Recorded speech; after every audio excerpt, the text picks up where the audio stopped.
Watu 30 wamefariki katika mafuriko Kinshasa, kwa mujibu wa mamlaka.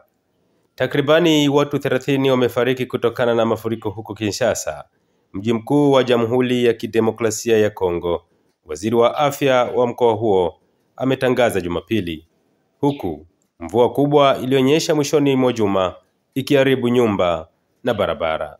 Kutokana na mto Ndjili kuvunja kingo zake, maji yamejaa katika barabara inayounganisha Kinshasa na uwanja wa ndege wa barabara hiyo imefungwa kabisa tangu Jumamosi, Aprili 5 saa 11 jioni.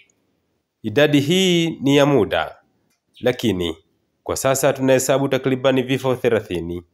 Patrician Gongo Abakazi ameliambia shirika la habari la Reuters limesema mto Ndjili ambao unapitia sehemu ya jiji la takribani watu milioni 17 ulipasua kingo zake siku ya Ijumaa jioni na kuziba barabara kuu ya taifa na kuacha waendeshaji magari wakiwa wamekwama tangu Jumamosi usiku.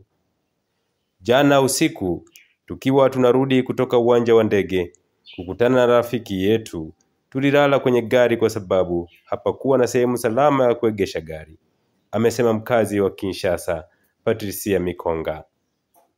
Vitongoji kadhaa havikuwa na umeme. Kerene Yara, mkazi wa Makala wilayani humo, amesema tatizo kubwa katika eneo hilo ni kukatika kwa maji.